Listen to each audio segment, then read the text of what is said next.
मान्यवर, अत्यंत प्रसन्नता का विषय है कि हम संस्कृतम भारतम के अंतर्गत व्युत्पत्ति शास्त्र के महान ग्रंथ निरुक्त का अध्ययन कर रहे हैं। आज हमने यह निश्चय किया था कि निरुक्त शास्त्र में वर्णित जो यौगिक और योगरूढ़ शब्द हैं उनके विषय में कुछ विस्तार से अपना व्याख्यान प्रस्तुत करेंगे। तो आज मैं आपके समक्ष यौगिक योगरूढ़ शब्दों पर अपनी चर्चा करूंगा। यौगिक और योगरूढ़ शब्द में कुछ प्रश्न उपस्थित होते हैं और ऐसा आप लोगों ने भी हमारे समक्ष निवेदन किया था। इसलिए वो प्रश्न इस प्रकार हैं कि यौगिक शब्द और योगरूढ़ शब्द को कैसे तय किया जाए, ये कैसे समझा जाए कि कौन यौगिक शब्द है और कौन योगरूढ़ शब्द है, इसको किस प्रकार तय किया जाए। एक प्रश्न तो ये है और दूसरा प्रश्न ये है कि क्या महर्षि यास्क भी यौगिक और योगरूढ़ दोनों को स्वीकार करते हैं। और इसके पश्चात एक तीसरा प्रश्न उपस्थित होता है कि किस स्थान पर हम ये तय कर पाएं कि कौन सा योगरूढ़ शब्द मान्य है अथवा कौन सा नहीं है। तो इस पर हम विस्तार से चर्चा करेंगे। तो पहला प्रश्न तो यह है कि यौगिक और योगरूढ़ शब्द को हम कैसे तय करते हैं, हम कैसे जानते हैं कि ये यौगिक शब्द है और कैसे जानते हैं कि ये योगरूढ़ शब्द है। तो उसका उत्तर यह है कि यौगिक शब्द तो वो है जिसमें कि विस्तृत आयाम में अपनी बात कही गई हो और जिसमें किसी विशेष का संकेत न किया गया हो। धातु के साथ जो प्रत्यय है वह सामान्य कर्ता अर्थ को संकेतित कर रहा हो, उसमें कोई बंधन न हो कि ये उसके लिए है या अन्य के लिए है। परंतु यदि कोई एक निश्चित धातु अर्थ वाली से एक निश्चित कर्ता को संकेतित किया जाए तो वो उस दशा में योगरूढ़ हो जाता है। जैसे हम कह सकते हैं अपाम सृष्टा, पुराम भेदता, ये उदाहरण आए हैं। अर्थात जल का निर्माण करने वाला, कर्तृकर्मणो कृति में ऐसे उदाहरण है। नगरों को बनाने वाला या विध्वंस करने वाला, इस प्रकार के उदाहरण आए हैं। तो यहाँ पर ये यौगिक है क्योंकि सामान्यतया कहा जा रहा है कि कौन नगरों का विध्वंस करेगा, इसमें किसी का व्यक्ति विशेष का जिक्र नहीं है, तो वो अपने आप में यौगिक है। इसी प्रकार से कोई भी शब्द, जैसे पाचकः ले सकते हैं, पाठकः ले सकते हैं, इस प्रकार के जो शब्द है वो यौगिक हैं। पकाने वाला कोई भी हो सकता है, पढ़ने वाला कोई भी हो सकता है, अध्यापक का कहने से पढ़ाने वाला कोई भी हो सकता है। तो जो कर्ता मात्र को सूचित करें उसमें कोई प्रतिबंध ना हो कि किसको कहें किसको नहीं, तो वो अपने आप में यौगिक होते हैं। परंतु यदि उसके पश्चात एक कर्ता विशेष सीमित हो जाए, व्यक्ति विशेष सीमित हो जाए, तो उस दशा में वह योगरूढ़ हो जाएगा। जैसे हमने अभी कहा था पुराम भेदता, उसकी जगह पर अगर हम कह दें पुरंदर कह दें तो उस दशा में वो योगरूढ़ हो जाएगा, क्योंकि वो पुरंदर शब्द एक निश्चित इंद्र का वाचक है, बाकी किसी को नहीं कहता। अन्य कोई जो नगरों का विध्वंस करे उसको नहीं, वो मात्र इंद्र को ही कहता है। तो जब हम कर्ता विशेष में संकेतित कर देते हैं तो उस दशा में वह योगरूढ़ हो जाता है। तो इस प्रकार से ऐसे बहुत से शब्द हैं। स्थंडिले शेते, चबूतरे पर सोता है, ये यौगिक शब्द है। और क्योंकि कोई भी सो सकता है, परंतु स्थंडिल शाही जब कहते हैं इसका मतलब ये हुआ कि चबूतरे पर सोने का जिसकी प्रतिज्ञा है, जो वहीं पर सोता अन्य जगह नहीं सोता, वह उससे पहचाना जाता है। तब ये स्थंडिल शाही जो शब्द है वह अपने आप में योगरूढ़ हो जाता है। तो यौगिक के साथ जब विस्तार होता है, आगे भाषा बढ़ती है, तो वह शब्द योगरूढ़ तक पहुंच जाता है। तो इस प्रकार से ऐसे बहुत से शब्द होते हैं। अब निरुक्तकार ने इसको स्वीकार किया है नहीं, तो मेरा तो स्पष्ट अभिमत है कि निरुक्तकार ने भी योगरूढ़ शब्दों को स्वीकार किया है। क्योंकि जब वो पूरे नैघंटुक कांड में ये कहते हैं कि इतने नाम पृथ्वी के हैं, इतने नाम धन के हैं, इतने नाम हिरण्य के हैं, इतने नाम जल के हैं, तो वह स्पष्टतः योग रूढ़ को स्वीकार कर रहे हैं। क्योंकि जो हम कहते हैं इतने नाम जल के हैं, इसका मतलब केवल और केवल जल ही आएगा, बाकी कोई नहीं आएगा। अब नीर कहने से तो ये कहा जा सकता है यौगिक रूप से कि जो भी कोई गति करता हो, परंतु कोई भी गति करने वाला नहीं, मात्र जल ही लेना है। तो क्योंकि यह एक विशेष कर्ता को सूचित करता है, इसलिए यह योग रूढ़ि है। तो जहां पर कहा इति जल ना माने या हिरण्य ना माने, ये सब स्पष्टतः योग रूढ़ि की ओर संकेत करते हैं। और निरुक्तकार ने भी ये कहा कि योग रूढ़ि होने के बाद भी ये आख्यातज बन जाते हैं। इस पर विवाद था कि अगर योग रूढ़ि बनते हैं तो उनको आख्यातज कहें कि ना कहें। तो ये अन्य लोगों की धारणा थी, परंतु निरुक्तकार की धारणा तो ये है कि यौगिक शब्द से योग रूढ़ की ओर शब्द चलते हैं, बदलते हैं, और वो योग रूढ़ बनने पर भी आख्यातज बने रहते हैं, क्योंकि आख्यात का कोई विशेष अर्थ तो देते ही हैं। अब अश्व इत्यादि में अगर अश धातु है तो उसका वो विशेष अर्थ तो प्रदान करते ही हैं, कोई छोटा अर्थ भी सही वो प्रदान करते ही हैं। इसलिए वह योग रूढ़ होते हुए भी आख्यातज हैं, ऐसी धारणा यास्काचार्य की प्रतीत होती है, ऐसा मैं कहता हूँ। इसलिए प्रतीत होती है क्योंकि आख्यातज और अनाख्यातज में विवाद हुआ। विवाद होने पर उन्होंने फिर तय किया कि नहीं, अनाख्यातज नहीं, ये शब्द भी आख्यातज ही हैं। इसका मतलब योग रूढ़ि शब्द जिनको सूचित करते हैं वो भी आख्यातज होते हैं। और जो मैंने ये बात कही कि यौगिक शब्द भी आगे चल करके योग रूढ़ि बन जाते हैं, इसका भी उन्होंने स्वयं उदाहरण दिया है। तक्षा से वो प्रत्येक कोई भी छीलने वाला नहीं कहा जाएगा, अपितु तो बड़े ही कहा जाएगा। इससे स्पष्ट हुआ कि तक्षा पहले यौगिक था, उसके बाद विकास हुआ, तब संज्ञावाचक हो गया, और वो केवल एक विशेष जो सदा वही काम करता है, इस प्रकार के बढ़ई को, कारपेंटर को कहने के लिए वह शब्द विकसित हो गया। इस प्रकार से यास्काचार्य के समय में ही यौगिक से योग रूढ़ की ओर यात्रा प्रारंभ हो गई थी, और यास्काचार्य भी योग रूढ़ को मानते अवश्य हैं, ये धारणा मुझे प्रतीत होती है। उसके पश्चात प्रश्न उठता है कि वेदों के शब्द यौगिक होते हैं कि नहीं। तो वेदों के शब्द यौगिक तो होते हैं, परंतु यौगिक होने के साथ साथ वो किसी न किसी योग रूढ़ में अवश्य पर्यवसित होते हैं। क्योंकि वेदों के शब्द यौगिक होते हैं, ये जो मान्यता है वो इसलिए है ताकि हम उन शब्दों के अनेक अर्थ कर सकें, उन शब्दों के बहुत से अर्थ कर सकें। अब गो शब्द का अर्थ गाय भी होता है, पृथ्वी भी होता है, सूर्य भी होता है ना। और किन्हीं में अग्नि शब्द आग के लिए भी आता है, ईश्वर के लिए भी आता है। तो इस प्रकार से एक शब्द के हम अनेक अर्थ कर पाएं, इसलिए यौगिक प्रक्रिया का आश्रय लिया जाता है। परंतु जब भी हम अनेक अर्थ को करने के लिए यौगिक प्रक्रिया का आश्रय लेते हैं, तब भी हम अंततः योग रूढ़ तक जरूर जाते हैं। अगर हम ये कहते हैं कि गौ शब्द के 3 अथवा 4 अर्थ हैं, तो यौगिक से शुरू किया मगर पहुंचे योग रूढ़ में जरूर पहुंचे कि नहीं। क्योंकि हमने कहा कि गो का अर्थ पृथ्वी भी है, सूर्य भी है और गाय भी है। तो गो का अर्थ पृथ्वी होना ये योग रूढ़ हो गया, गो का अर्थ सूर्य होना ये योग रूढ़ हो गया, गो का अर्थ गाय होना ये योग रूढ़ हो गया। तो हमने यात्रा की यौगिक रूप से चल के मगर पहुंचे हम योग रूढ़ में ही। तो जो लोग कहते हैं कि वेदों के शब्द यौगिक होते हैं, और होते भी हैं, परंतु यौगिक के पश्चात उनकी यात्रा योग रूढ़ तक जरूर जाती है। अगर हम ये कहें मात्र कि यौगिक ही यौगिक, योग रूढ़ है ही नहीं, तब तो गो शब्द के 50 अर्थ हो जाएंगे कि नहीं।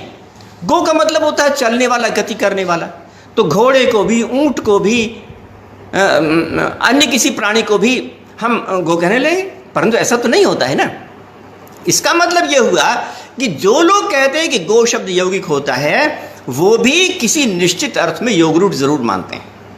तो अन्य अनेक अर्थों को करने के लिए वह यौगिक शब्द है, परंतु अंततः उसकी यात्रा योग रूढ़ि में जाके ही सीमित होती है, योग रूढ़ि में जाके ही समाप्त होती है उसकी यात्रा। केवल यौगिक करने से काम नहीं चलता। जो लोग यौगिक मानते हैं वो भी योग रूढ़ तक अवश्य पहुंचते हैं। फिर बात ये उठती है कि जो लोग यौगिक शब्द मानते हैं, शब्दों का यौगिक अर्थ मानते हैं, तो वो मैंने अभी बताया कि काहे के लिए मानते हैं, बहुत से अनेक अर्थों करने के लिए मानते हैं।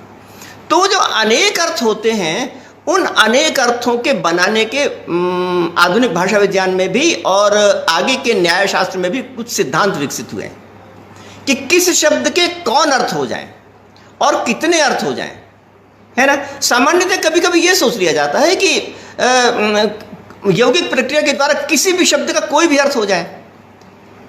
तो जहां तक मैं समझता हूं, किसी भी शब्द का कुछ भी अर्थ करना यह अपने आप में कोई बहुत बढ़िया बात नहीं है, क्योंकि तब तो वेद के मंत्रों से जो चाहे व्यक्ति कुछ भी अर्थ निकाल सकता है। एक जगह मैं वाराणसी में व्याख्यान सुन रहा था, तो वो कह रहे थे कि अग्निमीडे पुरोहितम का अर्थ चोर परख हो सकता है, चोरी करने वाला है, इस अर्थ में हो सकता है, क्योंकि अग्नि शब्द यौगिक है। तो ये तो धारणा नहीं है ना, ये तो सोच नहीं है ना, ये मान्यता तो है नहीं, उसका कोई निश्चित अर्थ तो रखना ही पड़ेगा योग रूट के द्वारा। तो जो व्यक्ति ये सोचते हैं कि वेद मंत्रों का यौगिक प्रक्रिया के द्वारा जो चाहे अर्थ कर लेंगे, तो ये अपने आप में वेद मंत्रों के साथ भी हम न्याय नहीं कर पाते हैं। इसलिए कुछ निश्चित अर्थ के सिद्धांत तो होने चाहिए। उस शब्द का यौगिक होने पर भी, योग रूढ़ में पहुंचने पर भी कौन सा योग रूढ़ अर्थ माना जाए, कौन सा योग रूढ़ अर्थ प्रामाणिक हो, स्वीकृत हो, उसके कुछ सिद्धांत जरूर होने चाहिए।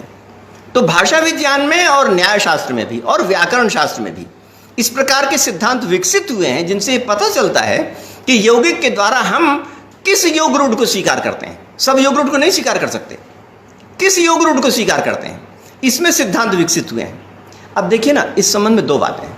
एक तो यह है कि यौगिक शब्द के जो जो योग रूढ़ अर्थ प्राचीन विद्वानों ने किए हैं, तो प्राचीन विद्वानों ने जो जो अर्थ, किसी भी शब्द के जो जो अर्थ कर दिए, है ना, उनको हमने प्रमाण मान लिया, वो हमारे प्रमाण हैं। तो प्रमाण मानने के पश्चात तो फिर हमें कुछ कहने के लिए शेष नहीं रह जाता। प्रमाण है तो प्रमाण है, अब उसमें आगे बात ही क्या करनी है। उन्होंने कह दिया इसलिए हमने मान लिया। अगर हम यास्काचार्य को प्रमाणिक मानते हैं तो यास्क ने कह दिया, बस अब इसके आगे हमारी रिसर्च खत्म। अगर व्याकरण की किसी से बात आ गई तो उसका प्रमाण हो गया, तो आगे हमारी रिसर्च पूरी। ऋषि दयानंद ने अगर उस शब्द के वो अर्थ कर दिए, तो क्योंकि हम उनको प्रमाण मानते हैं इसलिए हमें उसके आगे बात नहीं कहनी।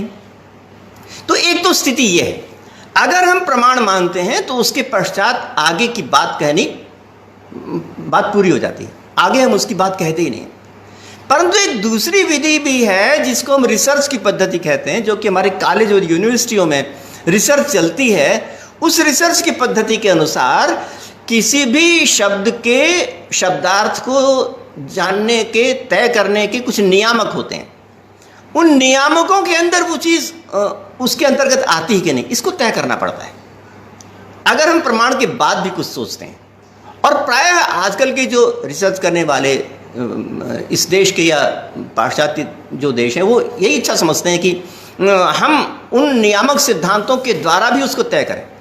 तो देखिए, अगर यास्काचार्य ने या ऋषि दयानंद ने या उवट महिधर ने या सायणाचार्य ने कोई भी अर्थ कहा है, और अगर हम उनको अर्थ के नियामक जो सिद्धांत हैं उससे हम उनको समर्थित कर देते हैं, तो उनकी बात पक्की होती है, तो उनकी बात सुपुष्टि होती है। इसलिए अर्थ को तय करने के जो सिद्धांत हैं उसको जरूर मानना चाहिए, ऐसा मैं सोचता हूं, उसको अवश्य मानना चाहिए। उन नियामक सिद्धांतों की परीक्षा से होकर के तय करना चाहिए कि उस शब्द का वास्तव में क्या अर्थ है। दो स्थितियां हैं, अगर हमने प्रमाण मान ली तो उसके आगे कुछ नहीं कहना है। मगर प्रमाण मात्र से यूनिवर्सिटियों में काम नहीं चलता है। यूनिवर्सिटियों में रिसर्च करने में प्रमाण कहने मात्र से काम नहीं चलता है। उन्होंने, बड़े लोगों ने कहा है वो अपने आप में ठीक है, मगर बड़े लोगों ने जो कहा है वो हमारे जो शब्दार्थ के नियामक जो सिद्धांत हैं उन सिद्धांतों से मेल खाता है कि नहीं, ये तय करना पड़ता है। तो मैं आगे आपको संक्षेप में ये बताना चाहता हूं कि शब्द के अर्थ के निर्धारित करने के सिद्धांत क्या होते हैं, अथवा किस प्रकार से शब्दों का अर्थ इस शब्द का यही योग रूढ़ में अर्थ है, इस बात को कैसे तय किया जाता है। तो नंबर एक सिद्धांत तो यह है कि जिस शब्द का जो अर्थ किसी भी भाष्यकार ने बताया है, उस शब्द का वो अर्थ उस समय के साहित्य में देखा जाता है कि नहीं। सबसे बढ़िया बात है ये, किसी भी विद्वान ने कहा कि वेद के इस शब्द का ये अर्थ है, तो ये देखना पड़ेगा कि वेद के या उस समय के जो साहित्य है या उसके बाद का जो साहित्य है, उस समय में उस साहित्य में उस शब्द का उस अर्थ में प्रयोग हुआ है कि नहीं हुआ है। अगर उस शब्द का उस अर्थ में कहीं भी प्रयोग नहीं हुआ और केवल उसी मंत्र में वह भाष्यकार कह रहे हैं कि नहीं इस शब्द का तो ये अर्थ है, तो संदेह हो जाता है कि क्या वास्तव में ऐसा होना चाहिए। ये संदेह हो जाता है। और उस शब्द का वह अर्थ है कि नहीं, इस बात के लिए हम उस समय के साहित्य पर भी ध्यान दे सकते हैं और उस समय की जो तत्कालीन अन्य भाषाएं हैं, भारूपी परिवार की, भारत ईरानी परिवार की जो भाषाएं हैं, उनसे तुलना करके भी समझ सकते हैं। और अन्य भी जितने उपाय हैं उन सब से हम ये जान लेना चाहते हैं कि जहां पर हम इस शब्द का वो अर्थ लाना चाह रहे हैं उसके अलावा भी कहीं उस अर्थ में प्रयोग हुआ है कि नहीं, ये जानना बहुत जरूरी होता है, ये जानना बहुत आवश्यक होता है। अब जैसे गो शब्द है, गो शब्द का हम लोग गाय अर्थ करते हैं, तो गाय अर्थ करने के लिए हजारों उदाहरण हमारे पास हैं, उसमें तो कोई संदेह ही नहीं है। सब लोग करते हैं, तब से लेकर के आज तक गाय के लिए वो करते हैं। और वेद मंत्र में भी ऐसे बहुत से शब्द आए जिसमें कि उस शब्द का गाय अर्थ है। और अगर वेद मंत्र में कहीं पर भी इस प्रकार की विशेषण दिए गए हों जो कि गाय के साथ ही अन्वित होता हो, तो हमें मान लेना चाहिए कि यहाँ पर गाय अर्थ है। अन्य विशेषणों के द्वारा अगर वो अर्थ अन्वित होता हो, जैसे मैं कहूँ वेद मंत्र में क्या आयम गौ पृष्णिरक्रमित असदन मातरम पुरः, तो यहाँ पर वो गाय आई और वह अपने माँ के पास पहुँची इत्यादि बातें कही गई हैं। तो यहाँ पर वो गाय जो साधारण प्राणी है इससे संबंधित ऐसा मालूम चलता है, क्योंकि वो गाय है, फिर उसकी माँ है, इत्यादि बातें कही गई। तो मतलब कहने का ये कि जिस शब्द का जो अर्थ कर रहे हैं उसके जो विशेषण हैं वो विशेषण भी उस अर्थ के साथ जुड़ने चाहिए, संगत होने चाहिए। तो संगति अगर मिलती है तो हम ये मान लेते हैं कि यहाँ पर उस शब्द का वो अर्थ है। तो यहाँ पर गो शब्द का गाय अर्थ है, इस अर्थ में बहुत से शब्द, बहुत से अन्य उदाहरण भी मिलते जाते हैं। इसलिए हम निस्संदेह रूप से मान लेते हैं कि गाय शब्द का तो अभिधामूलक अर्थ ही है। अब इसके पश्चात निरुक्त में ये कहा कि नहीं, गो शब्द का अर्थ पृथ्वी भी है। तो पृथ्वी अगर है तो पृथ्वी के लिए हम एक उदाहरण से काम नहीं लेना चाहते। हम चाहते हैं कि पृथ्वी अगर अर्थ है तो उसके लिए 2-4 उदाहरण कम से कम हों, अन्य जगह हों, तो उससे समर्थित हो जाए कि हाँ वास्तव में गाय का अर्थ पृथ्वी होता है। अगर कोई ये कहे, एक उदाहरण दे के ये कहे कि गाय का अर्थ पृथ्वी होता है, तो हमारे में मन में कुछ संदेह उठता रहता है कि भाई एक में ही तो कहा है, अब ये कैसे हम पुष्टि कैसे करें, उसकी पुष्टि कैसे करें। तो पुष्टि करने के लिए अगर हमको अन्य उदाहरण में प्राप्त होते हैं तो हमारी बात पुष्ट हो जाती है। तो गाय का अर्थ पृथ्वी होता है और गोमेध शब्द का अर्थ कृषि होता है।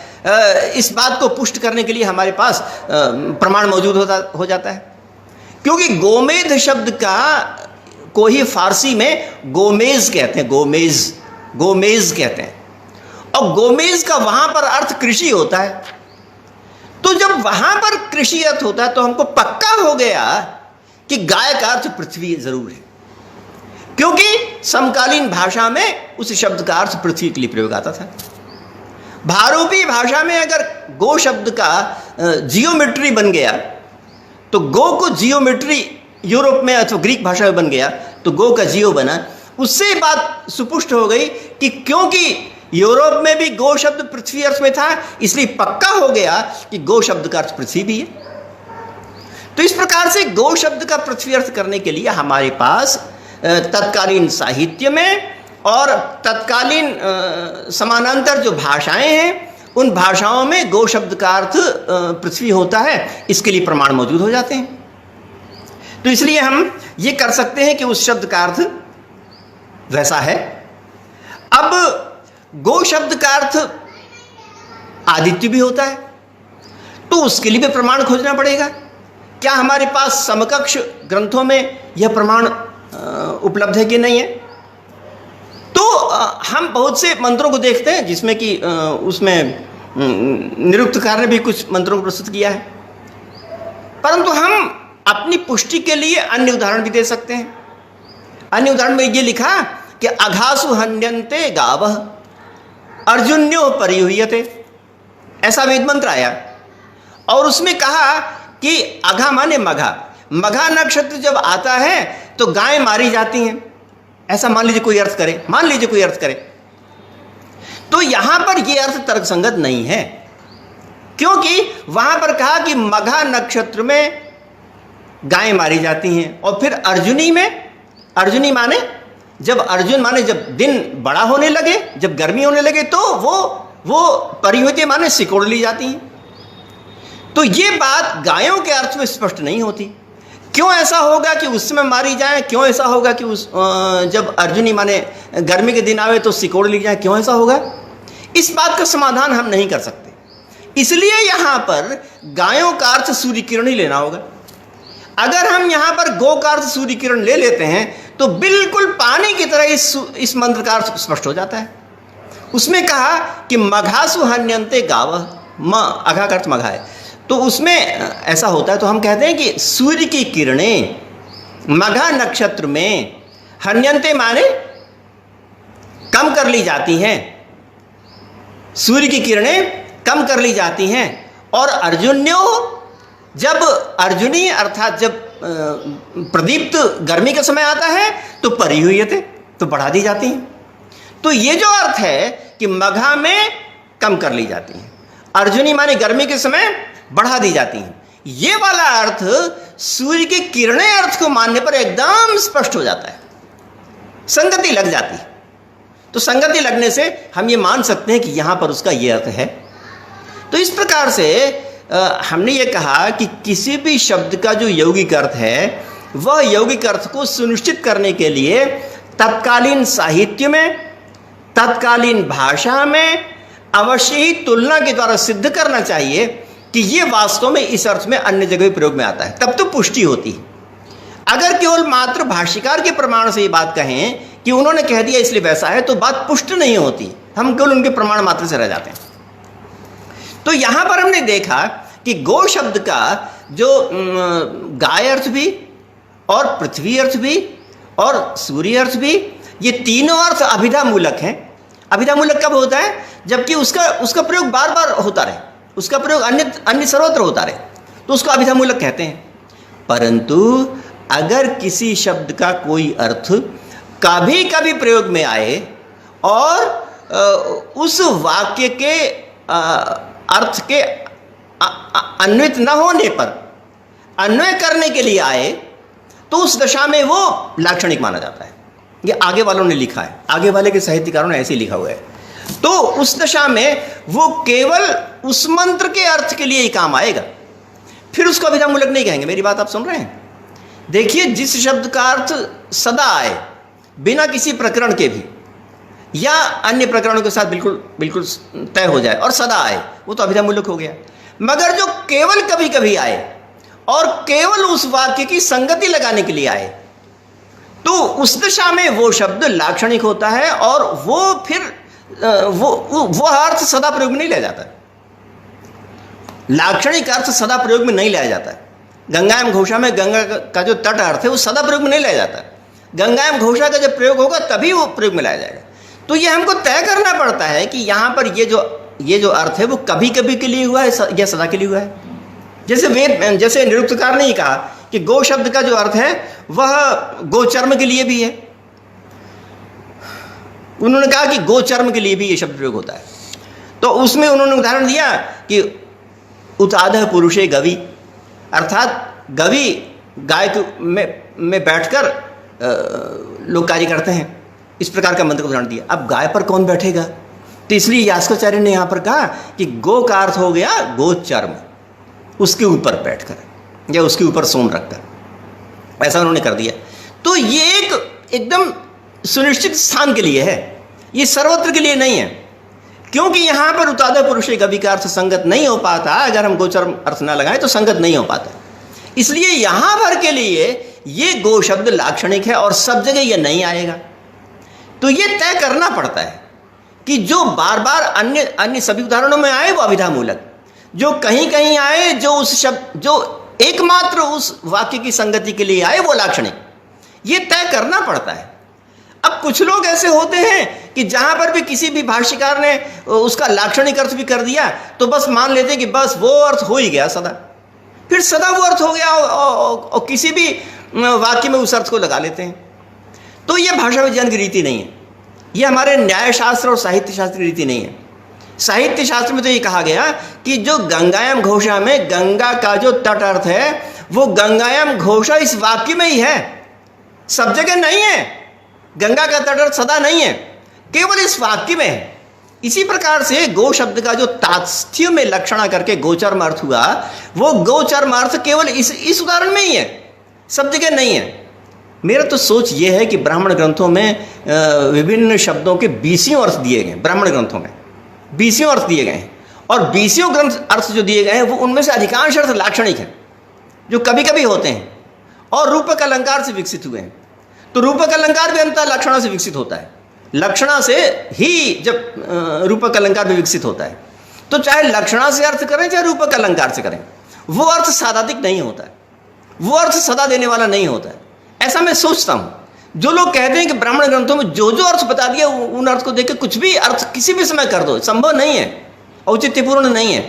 अभिधामूलक अर्थ का कहीं भी अर्थ हो सकता है, अभिधामूलक जो अर्थ है वो कहीं भी हो सकता है, परंतु जो लाक्षणिक अर्थ है वो कहीं भी कभी भी नहीं हो सकता। उनको देखना पड़ेगा कि इस उदाहरण विशेष में, इस स्थान विशेष में जहां उसकी संगति, जहां वाक्य की संगति नहीं हो पाती है, वहां पर हम उसका अर्थ करें, सब जगह न करें। ऐसा देखना बहुत जरूरी होता है। अब देखिए ना, घृत शब्द है, तो घृत शब्द के लिए जो अपना घृत शब्द के लिए जो वेद के मंत्र हैं उसमें कहा है कि घृत शब्द का अर्थ पानी होता है, तो उसके उदाहरण भी है। आदित घृतेन पृथ्वी वियुध्यते, घृत से पूरी पृथ्वी ढक जाती है, पूरी पृथ्वी ढक जाती है, वृष्टि के द्वारा पूरी पृथ्वी ढक जाती है। अब बताइए, यहाँ पर घृत का घी अर्थ कर सकते हैं? कदापि नहीं कर सकते। यहाँ तो पानी अर्थ होगा, तो क्योंकि शब्द की संगति लगती है, घृत शब्द से संगति लगती है, संगति लगने के कारण से यहाँ पर घृत शब्द का अर्थ पानी है, वेद में पानी अर्थ है। तो ये अभिधामूलक अर्थ के द्वारा पानी है, लाक्षणिक नहीं, क्योंकि लाक्षणिक तो तब होता है जबकि अर्थ की संगति ना हो पाए, और यहाँ पर अभिधामूलक अर्थ से उसका अर्थ पानी होता है। परंतु आगे चल करके वह शब्द घी के अर्थ में भी आ गया, और धातु पाठ में लिखा है घी क्षरण दीप्त्यो। अब आपको कभी प्रश्न नहीं उठता, कभी सोच में नहीं आता ऐसा कि बहने का और चमकने का आपस में क्या संबंध होता है? यानी जो शब्द के अर्थ एक दूसरे के साथ जब जुड़े, कुछ थोड़ा सा संबंधित हो, तभी ना कुछ एक ही शब्द का वो अर्थ होगा। ये कुछ भी अर्थ हो जाएगा। बहने का, पानी बहता है और बिजली चमकती है, तो बहने का और चमकता है का आपस में क्या संबंध हो सकता है? तो अगर कोई संबंध है तब तो ठीक है, एक ही धातु के दोनों अर्थ हैं। तो हमको, अगर हम ये पता चल गया कि अभिधामूलक है, तो हमको इस प्रकार का सिद्धांत, इस प्रकार की हमको खोज करनी पड़ेगी कि बहने और चमकने में आपस में क्या संबंध हुआ। तो जो हम विचार करते हैं तो ये पाते हैं कि ऐसा होता है, क्योंकि हम फिर इसी घी से बनने वाले शब्द को संस्कृत से और फारसी शब्द से तुलना कर सकते हैं। घी से ही घर्म बनता है और फारसी में गर्म बनता है, फारसी में गर्म अथवा गर्म बनता है। तो संस्कृत के घर्म शब्द से और फारसी के गर्म शब्द से इतना तो पता लग गया कि घी का अर्थ चमकना अथवा प्रदीप्त होना जरूर है, क्योंकि गर्म शब्द बना है ना। तो घी शब्द का चमकना, गर्म होना, ये अवश्य अर्थ है, क्योंकि यहां से लेके फारसी तक वो शब्द इस अर्थ में जाता है। पक्का हो गया कि घी शब्द का अर्थ गर्म होना भी जरूर है, और यह भी पक्का हो गया कि घी शब्द का अर्थ बहना भी जरूर है, क्योंकि वेद का मंत्र जो आदित घृतेन पृथ्वी विद्यते है, वो जब तक बहना अर्थ नहीं होगा तब तक वो शब्द की संगति नहीं लग पाएगी। तो बहना अर्थ भी पक्का है, कल्पना नहीं, बहना अर्थ पक्का है। और चमकना अर्थ फारसी के उदाहरण से पक्का है, बहना भी है और चमकना भी है। अब ये जो घी के लिए घृत शब्द आ गया, वो इसलिए आया कि ऐसी कोई वस्तु जो कि गर्म होने के बाद बहने लगती हो, उसको कह दिया गया घृत। घृत शब्द इस प्रकार के पदार्थ के लिए प्रयुक्त हुआ जो कि गर्म करने के बाद बहने लगती हो। तो घी ऐसा ही होता है, गर्म करने के बाद वो बहने लगता है। तो जिसमें गर्म भी हो और बहना भी हो, उसको बोला जाएगा घृत। घृत शब्द का जो मौलिक अर्थ है, वो गर्म घी जो होता है ना, वो घृत का मौलिक अर्थ है। जो घी फ्रिज में ठंडा रहता है, उस ठंडे अर्थ वाला घृत शब्द का मौलिक अर्थ नहीं है। मौलिक अर्थ उसका गर्म घी, यही उसका मौलिक अर्थ है। तो इस प्रकार से घृत शब्द जो घी के अर्थ में आया, वो उस अर्थ में आया। कौन से अर्थ में? गर्म घी के अर्थ में आया। तो हम ऐसा जब मानते हैं तो घृ क्षरण दीप्त्यो जो धातु है, उसका क्षरण और दीप्ति, इन दोनों अर्थों में हम संगति बिठा पाते हैं कि हाँ, क्षरण भी हो सकता है और दीप्ति भी हो सकता है। मैं पूछ रहा था ना कि इन दोनों में आपस में क्या संबंध है। तो हम इन तुलना के द्वारा ये मान सकते हैं कि हाँ, सचमुच में क्षरण भी हो सकता है और दीप्ति भी हो सकता है। तो इन्हीं अर्थों के कारण से आगे वाले शब्द भी विकसित हुए हैं। तो इस प्रकार से शब्दों की व्याख्या सुस्पष्ट हो जाती है, शब्दों की संगति ठीक प्रकार से लग जाती है। तो जब हम किसी भी शब्द का अर्थ करने के लिए इस प्रकार की संगति करें तो अच्छा होता है। परंतु केवल प्रमाण मात्र मान करके उन्होंने कह दिया है ऐसा, किसी ने भी कह दिया है ऐसा, इतने मात्र से अगर हम करें तो पुष्टि नहीं होती। कहने का मतलब ये पुष्टि नहीं होती। प्रमाण मात्र से हाँ, उनकी बात तो है, यास्काचार्य ने कह दी है ना, सारणाचार्य ने कह दी, ऋषि दयानंद ने कह दी है ना। तो इतने मात्र से नहीं, हम यूनिवर्सिटी और रिसर्च वाले लोग थोड़ा आगे बढ़ते हैं, कहते हैं कि उन्होंने बात कह दी, अच्छी है, अच्छा है, परंतु हम उसके लिए प्रमाण के अलावा तर्क भी चाहते हैं। तर्क मतलब ये प्रकार के जो सिद्धांत उनको भी चाहते हैं। अब देखिए ना, पाद शब्द है, तो पाद जो शब्द है उसका अर्थ पैर होता है, ये तो सब लोग जानते हैं। पाद शब्द का अर्थ पैर होता है। तो उस पाद शब्द के पैर अर्थ में वेदों में भी अनेक मंत्र आए, तो इसमें तो कोई भी संदेह नहीं है कि पाद शब्द का पैर अर्थ होता है।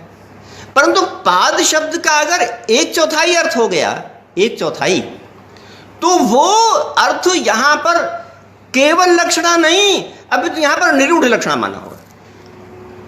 मैंने इससे पहले जो उदाहरण दिए उसमें पहले बताया अभिधा, जिनका सब साहित्य में प्रयोग होता हो। उसके बाद कहा लक्षणा, जिसका कहीं कहीं प्रयोग होता हो। कहीं कहीं प्रयोग का मतलब जैसे गो का गोचर अर्थ प्रयोग होता है ना, गो का गाय अर्थ प्रयोग होता है, गो का गाय अर्थ प्रयोग होता है, ये अभिधा। गो का गोचर अर्थ प्रयोग होता है, ये लक्षणा। और पाद का 1/4 अर्थ प्रयोग होता है, ये निरूढ़ लक्षणा। गो का गोचर अर्थ प्रयोग होता है, ये निरूढ़ लक्षणा नहीं, क्योंकि सब जगह नहीं प्रयोग होता है। एक ही उदाहरण है ऐसा, इसलिए हम उसको केवल लक्षणा मानते हैं। मगर पाद शब्द का 1/4 अर्थ प्रयोग होता है, इसको हम निरूढ़ लक्षणा मानते हैं। क्यों मानते हैं? क्योंकि वह प्रकरण की अपेक्षा किए बिना सदा ही उस अर्थ में बोला जाता है। ऐसा होता है, सदा ही उस अर्थ में बोला जाता है। अब पाद शब्द है, उसका पैर अर्थ में होता है और 1/4 अर्थ में खूब होता है। तो निरुक्तकार यास्क ने जहां जहां ये कहा है कि इदमपि इतरत एतस्मादेव, ये जहां जहां पर कहा है वहां पक्का समझिए कि वो लाक्षणिक अर्थ की ओर संकेत कर रहे हैं। मैं बहुत सोने जैसी बात कह रहा हूं आपको। निरुक्तकार ने जहां जहां ये कहा है कि इदमपि इतरत एतस्मादेव, यह शब्द इस अर्थ में भी होता है ना। ये जब कहते हैं तो उस दशा में वह लाक्षणिक अर्थ की ओर संकेत करते हैं। तो यहां पर पाद के लिए उन्होंने कहा कि यह पशुपाद के अलावा इस अर्थ में भी होता है, 1/4 अर्थ के लिए भी होता है। तो इस प्रकार से यहां पर पाद अर्थ जो है वो लाक्षणिक अर्थ है और ये निरूढ़ लाक्षणिक अर्थ है। क्यों निरूढ़ लाक्षणिक है? क्योंकि हम जब गाय के पैर वाला प्रसंग नहीं होता तब भी हम इसके 1/4 अर्थ कर लेते हैं। कभी भी हम ये कहते हैं कि श्लोक का पाद होता है, तो श्लोक का जब पाद होता है वहां पर गाय का पैर कहां है ना जी। श्लोक के पाद के लिए गाय का पैर कहां है? यहां अगल बगल। फिर भी हम उसको उस प्रकरण के न होने पर भी 1/4 अर्थ कर लेते हैं। तो जहाँ से यह विकसित हुआ है उसकी कोई भी संगति उपलब्ध न हो, परंतु वह लाक्षणिक अर्थ बिना किसी प्रकरण के ही मौजूद हो, तो उसको हम निरूढ़ लक्षणा में देते हैं। तो इस प्रकार से यहाँ पर जो पाद शब्द है वो निरूढ़ लक्षणा में 1/4 के अर्थ में हो गया। और जब हमने ये माना कि पाद शब्द निरूढ़ लक्षणा में 1/4 के अर्थ में हो गया, तो फिर नामाख्यात उपसर्ग निपात के लिए जो पद शब्द का प्रयोग किया वो भी संगत हो जाता है, वो भी संगत हो जाता है, क्योंकि वह 1/4 है। जो नाम आख्यात उपसर्ग निपात 4 हैं, उनमें से जो नाम है वो नाम उन पूरे का 1/4 है। आख्यात ये सभी प्रकार के शब्दों में से 1/4 आख्यात है। तो इस प्रकार से 1/4 के अर्थ में वहाँ पर पाद शब्द का प्रयोग सूचित हो जाता है। सुप्तिंगंधम पदम में भी पद शब्द का वह अर्थ है, यह सूचित हो जाता है। इस प्रकार से ऐसे बहुत से शब्द हैं जहाँ पर कि यही क्रम अपनाना चाहिए। हमने जो अभी तक शब्दार्थ विकास के सिद्धांत बताए, उसमें हमने कहा कि किसी भी शब्द का पहले तो अभिधामूलक अर्थ की खोज करनी चाहिए, और अभिधामूलक अर्थ को तय करना चाहिए कि उस शब्द का उस अर्थ में अन्यत्र भी प्रयोग मिलता है कि नहीं, तब अभिधामूलक अर्थ मान्य होगा, वरना नहीं होगा। योगरूढ़ी अर्थ करने से कुछ भी अर्थ करने नहीं चलेगा, है ना। वह अर्थ पहले आप बताइए कि उसका प्रयोग वहाँ पर हुआ कि नहीं हुआ। नंबर दो में लाक्षणिक अर्थ मानना चाहिए, और लाक्षणिक अर्थ जब मानेंगे तो वो अर्थ कभी कभी के लिए होता है ना। यास्काचार्य ने अथवा ब्राह्मण ग्रंथों में कहीं भी लाक्षणिक अर्थ अगर लिया है, रूपक अलंकार से लिया है, तो उसको आप सर्वत्र मत बनाइए। ये मत कहिए कि ब्राह्मण ग्रंथों में ये अर्थ हो गया तो सदा होगा, ऐसा सर्वत्र नहीं बनाइए। उसको कहिए कि लाक्षणिक अर्थ होने के कारण से एक विशेष स्थान में ही सीमित है। नंबर 3, निरूढ़ लक्षणा में आइए। निरूढ़ लक्षणा में ऐसा होता है कि जब वह अपने प्रकरण को छोड़कर भी सदा उस अर्थ को बोलने लगे तो वह निरूढ़ लक्षणा में आ जाता है। तो मैंने 3 स्टेप बताए, 3 प्रक्रियाएं बताई। अन्य बहुत से भी उदाहरण ऐसे होते हैं जो कि इस हमारी जो फ्रेमवर्क है उसके अंतर्गत समाहित हो जाते हैं। जैसे हम कहते हैं कि रश्मि शब्द है, रश्मि शब्द का अर्थ होता है सूर्य की किरण होता है ना। तो महाभाष्य में लिखा कि रश्मि राशि रशना इति एक धातु विषय, ये एक ही धातु से बनते हैं। रश्मि है, राशि है और रशना है, ये एक ही धातु से बन जाते हैं, ऐसा उन्होंने लिखा, महाभाष्यकार ने लिखा। और लगता भी ऐसा ही है ना। जो रश धातु है जो कि निरुक्त के ज़माने में रही होगी, उस रश धातु से बन जाता है। तो रश्मि शब्द रश धातु से बन जाता है, ये स्पष्ट हो गया। मगर रशना कैसे बन गया? रशना का मतलब होता है लगाम, घोड़े की लगाम। घोड़े के लगाम के लिए रशना कैसे बन गया? उस रश्मि के रश का रशना के रश से क्या संबंध है? तो अगर हम उस संबंध को नहीं बताएंगे तो हमारे सामने फिर वही अस्पष्ट वाली बात आ जाती है कि उस शब्द से, उस धातु के उसी अर्थ से रशना को कैसे सिद्ध किया जाए और उस अर्थ के साथ कैसे संबंध किया जाए। तो संबंध बताना और संयुक्त करना बहुत जरूरी होता है किसी शब्द के अभिधामूलक अर्थ को सुस्पष्ट करने के लिए। तो रशना शब्द का लगाम अर्थ कैसे हो गया, इसके लिए हम लोग वह जो मैथोलॉजी वाली कहानी गाथा शास्त्र की है उसको हम कह सकते हैं। वेद मंत्रों में कहा है, वेद मंत्र में कहा कि ये सूर्य जो है वो एक ही चक्र वाला है। सूर्य जो पूर्व दिशा से पश्चिम दिशा की ओर जाता है, रोज जाता है, प्रतिदिन पूर्व से पश्चिम की ओर, है ना। देखिए ना, जो दिखाई पड़ रहा है वो उन्होंने कह दिया।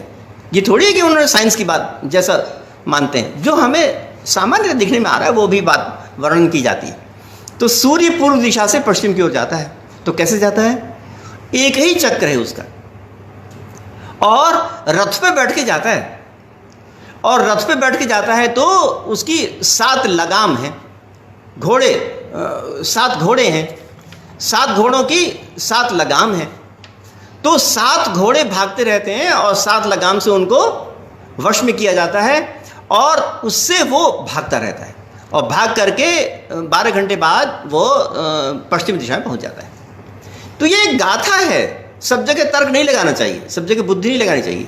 बहुत सी बातें ऐसी होती हैं जो रूपक में कही जाती हैं, अलंकार में कही जाती हैं, अच्छा लगता है ना सुनने में अच्छा लगता है। तो उन्होंने कहा कि वो 7 घोड़े वाले हैं। अब यहाँ पर 7 घोड़े कौन से हैं? तो निरुक्त में कहा है कि 7 घोड़े कौन से हैं? सूर्य की 7 रश्मियाँ है ना। अब न्यूटन ने जो बताया था वेबग्योर कह के सूर्य की 7 किरणों को, आज से 3000 साल पहले निरुक्तकार ने स्वयं लिखा हुआ है कि वो 7 किरणें ही 7 घोड़े हैं। सूर्य की 7 किरणें ही 7 घोड़े हैं, है ना। तो वो 7 किरणें से 7 घोड़े हो गए, और उन घोड़ों को वश में करने वाली लगाम। तो जब जो रश्मि अर्थात किरणें हैं वो रश्मि है, तो उससे जुड़ी हुई जो उनकी लगाम है वो भी तो उसके सहित ही कोई ना कोई शब्द वाला होगा। तो इसलिए लगाम के लिए रचना आ गया। उन किरणों को 7 घोड़े कह दिया और उनकी लगाम को 7 रचना वाली कह दिया। तो ये दोनों बातें एक दूसरे से जुड़ जाती, जुड़ने के कारण से वो एक ही धातु से बन सकते हैं। तो इस प्रकार से रश्मि और रचना, ये जो 2 शब्द हैं वो एक ही धातु से बने, क्योंकि वो हमारे गाथा शास्त्र के अनुसार आपस में संबंधित कर सकते हैं। तो किसी भी प्रकार से अगर हम संबंधित कर पाएँ तो उससे हम उस शब्द की जो धातु है और उस शब्द का जो अर्थ है उसको हम आपस में समन्वित कर पाते हैं। तो ये समन्वित करने की रीति होती है। तो ये मैंने बहुत सी बातें कही आपके समक्ष कि इस प्रकार से उससे समन्वित करना चाहिए। और कभी कभी ऐसा होता है कि किसी भी शब्द का जो यौगिक अर्थ होता है उसमें यौगिक अर्थ ही लगाना होता है। तो कहीं कहीं पर यौगिक अर्थ ही लगाना होता है, कहीं कहीं पर जो योगरूढ़ी अर्थ ही लगाना होता है, और कहीं कहीं पर योगरूढ़ी एक निश्चित अर्थ ही लगाना होता है। ऐसा अलग अलग बना लेना चाहिए क्रम, और उसके लिए प्रमाण उपलब्ध करना चाहिए। परंतु कभी कभी लोग नहीं भी करते हैं। अब जैसे कि एक उदाहरण मेरे सामने बड़ा विचित्र जैसा है। ये जो अजा शब्द है ना, अजा, तो अजा शब्द के 2 अर्थ होते हैं। एक तो न जायते इति अजा, और दूसरा अजा माने बकरी होता है। अज माने बकरा और अजा माने बकरी, ऐसा होता है। तो वो अज धातु से बनता है। तो जो उपनिषद का श्लोक है, अजाम एकाम लोहित शुक्ल कृष्णाम बहवी प्रजा सृजमाना स्वरूपा, तो इसमें उपनिषदों के मंत्र में कितना बढ़िया कहा है कि अजा एक है। अजा कौन? नित्य प्रकृति। अजा माने कभी उत्पन्न न होने वाली, कभी उत्पन्न न होने वाली प्रकृति का नाम क्या दिया? अजाम। और उसको अलंकार से उसको अनेक रंग वाली बता दिया, लोहित शुक्ल कृष्णाम। और वो बहवी प्रजा सृजमाना, मूल प्रकृति से न जाने कितने पदार्थ उत्पन्न होते हैं, उनको बहवी प्रजा सृजमाना स्वरूपा बता दिया। और अजो ये का जुष्माणो अनुशेते, अज माने पुरुष, पुरुष माने जो चिन्ह मात्र है वह ऐसा होता है, ये बता दिया। और उसके पश्चात जहात्य नाम भुक्त भोगा मजोन्य से ईश्वर को बता दिया। तो ये व्याख्या अथवा ये जो अर्थ है वो हम हजारों साल से पढ़ते आ रहे हैं, और ये व्याख्या अथवा ये जो अर्थ है वो हमें सुसंगत भी लगता है। अज शब्द का अर्थ नित्य चिन्ह मात्र पुरुष है, अजा शब्द का अर्थ मूल प्रकृति है, इसको हम बड़ी आसानी से समझ सकते हैं, है ना। तो यहाँ पर जो अजा शब्द है वो यौगिक है। क्यों यौगिक है? क्योंकि इसका मतलब है कि जो नित्य होवे। अब नित्य सदा नित्य जो रहे और स्त्रीलिंग रहे वो मूल प्रकृति होगी। तो इस प्रकार से अजा शब्द यौगिक होने के पश्चात भी केवल मात्र मूल प्रकृति के लिए कहा गया है। तो ये यौगिक अर्थ होने के कारण से ऐसा हो जाता है। परंतु ब्रह्मसूत्र शांकर भाष्य में शंकराचार्य ने अजा शब्द का अर्थ कर दिया बकरी। आपको हंसी आएगी इस बात को सुन के। और अजाम एकाम लोहित शुक्ल कृष्णा में उन्होंने इस मंत्र का बकरी और बकरा का व्यवहार जो होता है उसको उसमें उपमित किया है, उसमें उनको अन्वित किया है। ये स्थिति है। तो यहां पर हम अब वो जो रूढ़ अर्थ है वो स्वीकार नहीं कर सकते। यहां पर तो यौगिक अर्थ ही मानना पड़ेगा, क्योंकि वो जो यौगिक अर्थ है वो सुसंगत होता है, वहां पर सुसंगत होता है। तो कहां पर कौन सा अर्थ लेना, वो हमारे जो हमने अभी तक आपको सिद्धांत स्थिर किए हैं उनके आधार पर ही वो सुसंगत को तय करना चाहिए। तो मैंने अभी तक आपको अपने इस छोटे से व्याख्यान के अंतर्गत ये बताया कि निरुक्तकार के अनुसार भी यौगिक शब्द के साथ साथ यौगिक शब्दों के साथ साथ योगरूढ़ी अर्थ भी होते हैं। और निरुक्तकार ने अपने नाम नहीं लिया योग रूढ़ि शब्दों का, परंतु योग रूढ़ि शब्द को भी वे स्वीकार करते हैं। वो यौगिक को भी मानते हैं और योग रूढ़ि को भी स्वीकार करते हैं।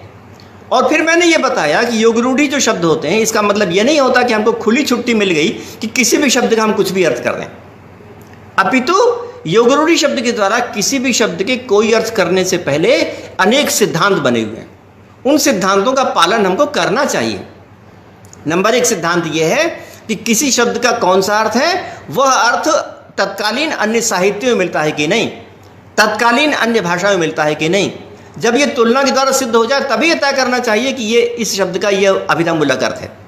उसके बाद लाक्षणिक अर्थ को देखना चाहिए। लाक्षणिक अर्थ कब देखना चाहिए? जब वो शब्द का अर्थ उस जगह पर ही अन्वित हो पाए, अन्य जगह कहीं अन्वित नहीं हो पाए, तब उसको लाक्षणिक अर्थ समझना चाहिए।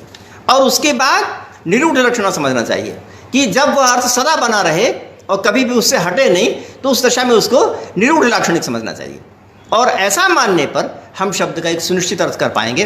तो हम ये कहेंगे कि हाँ, वेद का ये अर्थ यहाँ पर है, तब लोग उसको मान्यता भी प्रदान करेंगे, स्वीकृति प्रदान करेंगे। तो शब्दार्थ के जो ये सिद्धांत हैं, उनको मैंने आपको यौगिक और योग रूढ़ के अंतर्गत आप लोगों के समक्ष प्रस्तुत किया, और आप लोगों ने मेरी बातों को बहुत ध्यान से सुना। इसके लिए आपको बहुत बहुत धन्यवाद।